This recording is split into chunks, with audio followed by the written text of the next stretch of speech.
Le silence est le son le plus cher du marché financier. Pendant que vous consommez les manchettes réchauffées sur les oscillations quotidiennes des indices et les promesses politiques, quelque chose de bien plus profond et dangereux se produit sur les terminaux de liquidité internationaux. Ces dernières heures, une anomalie silencieuse a franchi les frontières du système monétaire. Il n'y a pas eu de sirène, pas de communiqué officiel, mais ce que les terminaux de compensation nous disent, c'est que l'accès au capital a changé de nature. Soyez le bienvenu sur un territoire où votre compte bancaire n'est plus un port sûr, mais un passif de confiance dans un système qui vient d'activer ce que, dans les coulisses, nous appelons le protocole de sortie.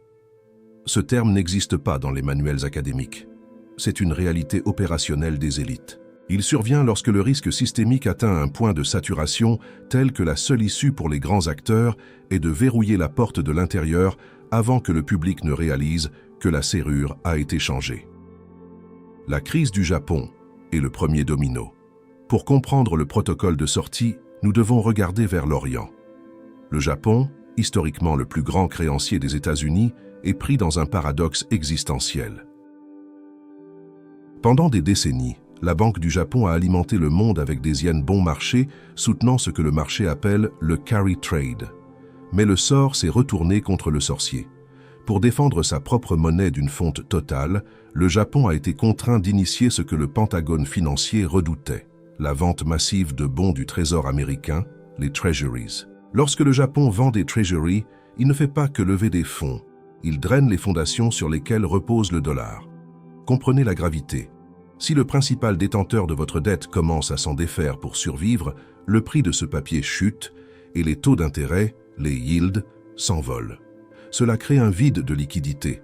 Le marché des titres d'État américains est la garantie collatérale de la quasi-totalité du système financier mondial. Si cette garantie se déprécie ou perd rapidement de la valeur, toutes les banques qui l'utilisent comme garantie pour leurs dépôts entrent instantanément en état d'insolvabilité technique. Liquidité de marché versus liquidité de financement. C'est ici que réside l'erreur fatale de l'investisseur ordinaire, confondre liquidité de marché et liquidité de financement. La liquidité de marché, c'est la facilité de vendre un actif. La liquidité de financement, c'est la capacité du système à honorer ses retraits et ses obligations. Le protocole de sortie attaque précisément la seconde. Ces dernières heures, nous avons observé un blocage dans la vitesse de circulation du dollar hors des États-Unis sur le marché de l'euro-dollar. Lorsque le yen se renforce brutalement et que le Japon retire ses dollars du système pour les rapatrier, il laisse une traînée de destruction. Les institutions financières qui dépendaient de ces dollars pour leurs opérations quotidiennes trouvent soudainement les robinets à sec. C'est à cet instant précis que le protocole de sortie est activé. Les élites institutionnelles, réalisant qu'il n'y aura pas de chaise pour tout le monde quand la musique s'arrêtera, entament des mouvements de nettoyage de bilan. Elles déplacent les capitaux vers des actifs physiques, vers des gardes privés et vers des mécanismes hors de portée du grand public. L'horizon 2026. Pourquoi 2026 est-il devenu l'épicentre de cette convergence? Parce que les cycles d'endettement ne sont pas infinis. Ils obéissent à des lois mathématiques de saturation. Le gouvernement américain ajoute 1000 milliards de dollars de dettes tous les 100 jours. Ce n'est pas de la croissance, c'est une spirale de la mort. Le Japon n'est que le capteur le plus sensible de cette structure. Ce à quoi nous assistons n'est pas une crise passagère, mais le démantèlement planifié de l'hégémonie du dollar pour faire place à une nouvelle architecture monétaire. La sortie est fermée par étapes. D'abord, on impose la volatilité pour éloigner le petit investisseur. Ensuite, on retire la liquidité pour empêcher la fuite massive. Ce que le Japon nous a montré aujourd'hui, c'est que la première étape est terminée. Le plus grand créancier du monde a battu en retraite. Si le capitaine du navire monte dans le canot de sauvetage, pourquoi croyez-vous encore que l'orchestre continue de jouer pour vous? L'érosion des garanties est le signal définitif. Le protocole de sortie est en cours et il ne pardonne pas l'hésitation. Ceux qui cherchent la sécurité dans des chiffres digitaux sur un écran pourraient bientôt découvrir que ces chiffres ne sont que des promesses que l'émetteur n'a plus l'intention de tenir. Beaucoup croient que les mouvements à Tokyo ou sur les terminaux new-yorkais sont des abstractions qui n'affectent pas la vie au Brésil. C'est la première erreur que le système espère que vous commettiez. Le système financier mondial n'est pas un patchwork, c'est un réseau neuronal intégré, et en ce moment, ce réseau subit une crise de rejet. Quand nous disons que le protocole de sortie a été activé, nous décrivons le moment où les grandes banques commerciales réalisent que la liquidité de financement a disparu. Et quand elle disparaît au sommet, la base de la pyramide, là où vous êtes, est la première à être sacrifiée. La vérité dérangeante sur ce que vous appelez votre argent à la banque, c'est qu'il n'existe pas sous forme physique. Ce n'est qu'une écriture comptable, une promesse de paiement. Au moment où vous déposez votre capital, vous cessez d'en être le propriétaire pour devenir un créancier non garanti de la banque. En fonctionnement normal, la banque utilise votre dépôt pour acheter des titres, précisément ces titres du Trésor que le Japon est en train de déverser sur le marché. Saisissez le piège. Si la valeur de ces titres chute à cause des ventes massives des grands acteurs, la garantie qui sécurise votre solde digital commence à s'évaporer. C'est le phénomène de l'hémorragie de garantie. Au Brésil, nous vivons sous une illusion de stabilité bancaire, mais notre système est l'un des plus sensibles au dollar au monde. Si la liquidité en dollars se bloque à l'extérieur, les banques brésiliennes perdent leur capacité à refinancer leurs dettes internationales. Le résultat immédiat n'est pas une faillite bruyante, mais ce que nous appelons un blocage bureaucratique. Ce sont les retraits qui prennent plus de temps à être traités, les limites de transfert qui diminuent pour votre sécurité et les frais qui augmentent sans explication claire. Le système essaie en réalité d'empêcher les capitaux de sortir, car il a besoin de ces capitaux pour combler les trous ouverts par la chute des titres internationaux. Pour comprendre la gravité de ce que nous affrontons en 2026, nous devons regarder dans le rétroviseur de l'histoire, spécifiquement vers l'année 1931. À cette époque, la Grande-Bretagne était la puissance que le Japon et les États-Unis représentent aujourd'hui. Le système croyait que la livre sterling était inébranlable, jusqu'à ce qu'une crise de liquidité en Europe centrale force les banques britanniques à faire face à la réalité. Elles n'avaient pas assez d'or pour honorer les promesses de papier. Le résultat ? L'abandon soudain de l'étalon or et la destruction de 25% de la valeur de la monnaie en quelques semaines. Le protocole de sortie de cette époque fut brutal et rapide. Aujourd'hui, il est digital et silencieux, mais l'effet est identique, la destruction du pouvoir d'achat de ceux qui sont restés prisonniers du papier. Le risque systémique actuel est amplifié par ce que nous appelons le risque de contrepartie. Dans un monde globalisé, votre banque locale a des contrats de produits dérivés avec des banques européennes, qui sont elles-mêmes exposées aux marchés japonais et américains. C'est une chaîne dont tous les maillons sont tendus à l'extrême.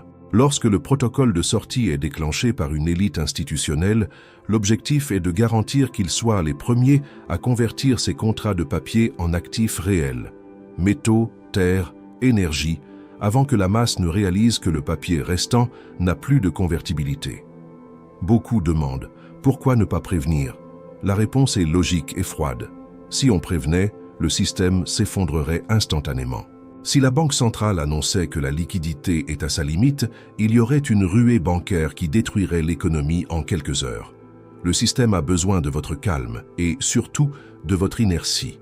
Ils ont besoin que vous mainteniez votre capital dans le système pour qu'il serve de matelas pour la sortie contrôlée des grands acteurs. C'est la confiscation silencieuse. Pendant que vous voyez le solde sur votre application rester le même, la valeur réelle de ce solde, ce qu'il peut acheter dans le monde physique, est drainée via l'inflation des actifs et la dévaluation monétaire. L'horizon 2026 marque le point de saturation de cette architecture. Nous approchons de la fin d'un cycle de crédit de 80 ans. Ce que nous observons avec l'activation de ce protocole, c'est la préparation pour le grand réinitialisation de la dette. Et l'histoire nous enseigne que dans toute réinitialisation de dette, les créanciers sur papier sont ceux qui paient la facture. Si vous possédez un solde bancaire, vous êtes un créancier sur papier. La fragilité systémique n'est pas une erreur de conception. C'est une caractéristique qui permet le transfert de richesses en temps de crise. Ceux qui comprennent que le système est en mode défense n'attendent pas l'annonce officielle à la télévision. Ils observent les signaux, le Japon qui sort, les taux qui montent, la liquidité qui s'assèche. Lorsque le protocole de sortie aura terminé son exécution, l'accès au capital ne sera plus une question de droit, mais de permission. Et en 2026, les permissions seront de plus en plus rares. Pendant que le système financier traditionnel tente de colmater l'hémorragie de garantie par des manœuvres comptables, un marché parallèle et bien plus honnête crie ce que les banques centrales tentent d'étouffer. Dans les coulisses des matières premières, l'argent métal a cessé d'être un simple métal industriel pour devenir le capteur le plus sensible du risque systémique mondial. Ce à quoi nous assistons maintenant, c'est le découplage définitif entre le prix d'écran, le papier négocié sur des bourses comme le COMEX et le prix physique réel. Ce phénomène est la preuve matérielle que le protocole de sortie a atteint le cœur de la valeur. Pour comprendre pourquoi les élites fuient vers les métaux, nous devons parler des règles de Bâle 3 et 4. Ces dernières années, la Banque des règlements internationaux, BRI, a reclassé l'or physique comme un actif de niveau 1, tiers 1, le niveau maximum de sécurité bancaire équivalent à l'argent liquide. Mais pourquoi maintenant? Parce qu'ils savent que les titres de dette publique qui occupaient auparavant cette place sont devenus toxiques. Le système force les grandes banques à échanger des promesses de papier contre des actifs sans risque de contrepartie. En d'autres termes, le système revient à la monnaie réelle en coulisses, tout en maintenant le public distrait avec des monnaies digitales et des cartes de crédit. L'argent métal, spécifiquement, occupe une position unique dans ce jeu d'échecs. Contrairement à l'or, l'argent est consommé par l'industrie technologique à une échelle sans précédent, de l'intelligence artificielle aux panneaux solaires. Pourtant, le système financier a passé des décennies à vendre de l'argent papier dans une proportion de 400 pour 1. Cela signifie que pour chaque once d'argent physique dans un coffre, il existe 400 promesses de papier circulant sur le marché. Tant que la liquidité était abondante, personne ne demandait la livraison physique. Mais maintenant, avec l'activation du protocole de sortie, les grands acteurs asiatiques, menés par la Chine et l'Inde, ont cessé d'accepter le papier. Ils exigent le lingot physique. Ce mouvement est l'application moderne de la loi de Gresham, un axiome économique qui dit que la mauvaise monnaie, la monnaie papier inflationniste, chasse toujours la bonne monnaie, le métal précieux, de la circulation. Lorsque l'incertitude systémique augmente, la bonne monnaie se cache. C'est pourquoi vous ne voyez plus de pièces d'argent en circulation. Et c'est pourquoi ces dernières 48 heures, la prime sur l'argent physique a grimpé en flèche, même lorsque le graphique à l'écran semblait stable. Le marché physique dit « Le papier ne vaut plus ce qui est écrit ». Le protocole de sortie est, dans son essence, la course finale pour garantir ce qui est tangible avant que le système de papier ne soit réinitialisé. Les élites institutionnelles n'achètent pas seulement des métaux, elles déplacent ces actifs vers des juridictions de garde privées, hors de portée du système bancaire commercial. Elles utilisent ce que nous appelons des coffres de l'ombre. Pendant que le citoyen ordinaire est encouragé à tout garder dans des applications et banques digitales, les milliardaires convertissent leur liquidité en actifs de shelf, activos de prateleira, des biens qui ne dépendent ni d'une connexion Internet, ni de la bonne volonté d'un directeur de banque pour conserver leur valeur. Ils ont compris qu'en 2026, la véritable richesse ne se mesurera pas par le nombre de chiffres sur un compte, mais par la part de cette richesse que vous pourrez atteindre si le système entre en mode maintenance pour une durée indéterminée. Approfondir le marché des métaux, c'est exhumer la connaissance sur le fondement de la civilisation financière. L'or et l'argent sont les seules monnaies qui n'ont pas été créées par un décret gouvernemental. Elles sont la preuve de travail de la nature. Le système actuel, basé sur la dette infinie, déteste les métaux parce qu'il ne peut pas les imprimer. C'est pourquoi ils utilisent le marché des produits dérivés pour en supprimer le prix et maintenir l'illusion que le dollar est fort. Mais cette suppression a un coût. Elle crée un ressort comprimé. Ce que le Japon a déclenché en vendant ses titres, c'est le déclencheur de ce ressort. Lorsque le protocole de sortie atteint les métaux, la fenêtre de conversion pour le grand public commence à se fermer. Le jour viendra où vous aurez le solde en banque pour acheter un lingot d'argent, mais où personne ne voudra vendre le métal au prix du papier. Le marché entrera en no offer. Quand il n'y a pas d'offre, à aucun prix. Les élites ont déjà franchi ce pont. Elles sont protégées par Bâle, protégées par la garde physique et protégées par l'information privilégiée. Pour l'auditeur attentif, le signal sur l'argent physique n'est pas une invitation à la spéculation, mais une alerte de survie. Le capteur a sonné. La monnaie réelle quitte la scène et se cache dans les coffres de ceux qui ont compris que le théâtre du papier est dans son dernier acte. 2026 n'est pas l'année de l'effondrement, c'est l'année où la réalité physique réclame le prix de la fantaisie digitale. Nous sommes arrivés au point d'inflexion. Si vous avez suivi ce raisonnement jusqu'ici, vous avez déjà perçu que le protocole de sortie n'est pas une théorie du complot, mais une manœuvre d'ingénierie financière exécutée en temps réel. La grande question qui reste n'est pas de savoir quand le système va changer, mais où vous serez lorsque la transition sera achevée. L'horizon 2026 ne représente pas la fin du monde, mais la fin d'un paradigme monétaire qui a duré 8 décennies. Et pour survivre à ce que nous appelons la grande convergence, vous devez abandonner la mentalité de spectateur et adopter la posture d'un stratège de la souveraineté. La première étape de votre plan de survie est de comprendre la stratégie de l'actif de shelf, attivo de prateleira. Dans le jargon des élites, un actif de shelf est celui qui possède une valeur intrinsèque, une liquidité immédiate et surtout une dépendance systémique nulle. Si votre patrimoine dépend d'un mot de passe, d'une connexion Internet stable, d'un câble sous-marin en fibre optique ou de la permission d'un comité de crédit, vous ne possédez pas un actif, vous possédez une permission d'accès. En 2026, les permissions seront les premiers éléments à être rationnés. Avoir un actif de shelf signifie convertir une partie de votre liquidité digitale en richesse tangible qui réside sous votre garde directe, que ce soit via des métaux précieux, des terres productives ou des participations directes dans des infrastructures essentielles. L'objectif est de réduire votre exposition à ce que nous appelons la contrepartie bancaire. La philosophie de l'ère de l'argent est fondée sur la prémisse que l'information est la seule garantie qui ne peut être confisquée. C'est pourquoi votre deuxième ligne de défense est la diversification géographique et juridictionnelle. Le protocole de sortie est global, mais son exécution est locale.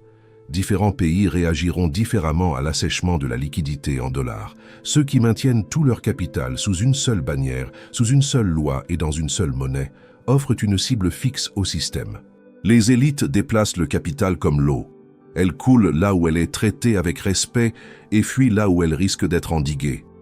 Vous devez apprendre à penser de la même manière.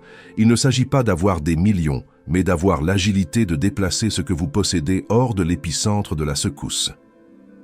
Comprenez que le système actuel est dans une phase d'érosion contrôlée.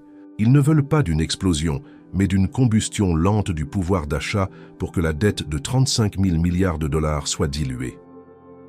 C'est ce que les économistes appellent la répression financière. Vous serez encouragé à garder votre argent dans des titres publics sûrs, tandis que l'inflation réelle dévore la valeur de ces titres derrière les rideaux. Le protocole de sortie est en réalité leur sortie de l'engagement de vous rendre une valeur réelle. Ils vous rendront la valeur nominale, les chiffres que vous avez contractés, mais ce que ces chiffres achèteront ne sera qu'une fraction de ce qu'ils achètent aujourd'hui.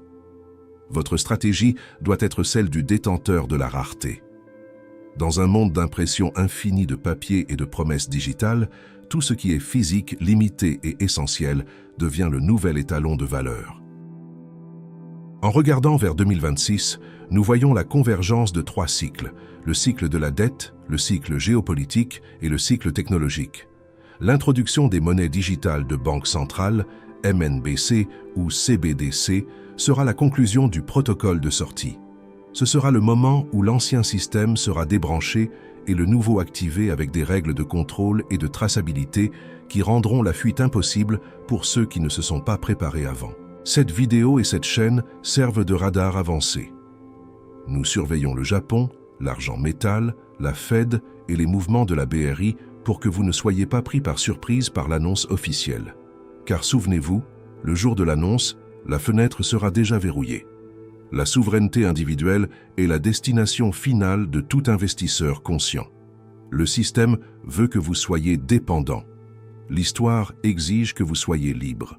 La décision d'agir pendant que la liquidité permet encore le mouvement est ce qui sépare ceux qui seront écrasés par la réinitialisation de ceux qui en émergeront avec leur patrimoine intact.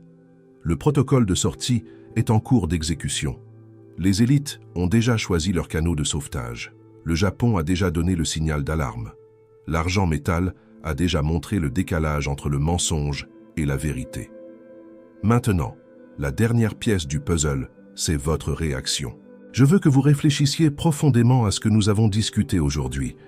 Ce n'est pas juste un contenu financier de plus, c'est une carte de navigation pour des temps de tempête. Si vous avez senti que le poids de ces informations a du sens pour la protection de votre famille et de votre avenir, ne les gardez pas pour vous. La connaissance est la seule forme de résistance qui nous reste encore. Avant de conclure, j'ai un défi pour vous. Je veux que vous commentiez ci-dessous « Je vois les signaux ». Ce commentaire est notre code de reconnaissance pour ceux qui sont arrivés à la fin de ce script et ont compris la gravité de ce qui est en jeu. De plus, je viens de mentionner que le Japon n'est que la moitié du problème. Il existe un mouvement spécifique sur le marché physique de l'argent qui confirme que ce protocole a déjà atteint le point de non-retour. J'ai préparé une enquête complète sur ce signal dans l'argent et vous pouvez la regarder maintenant en cliquant sur la vidéo qui apparaît sur votre écran. La fenêtre se ferme. Le temps de l'inertie est terminé. Je vous retrouve au prochain niveau de souveraineté, au prochain épisode de l'ère de l'argent.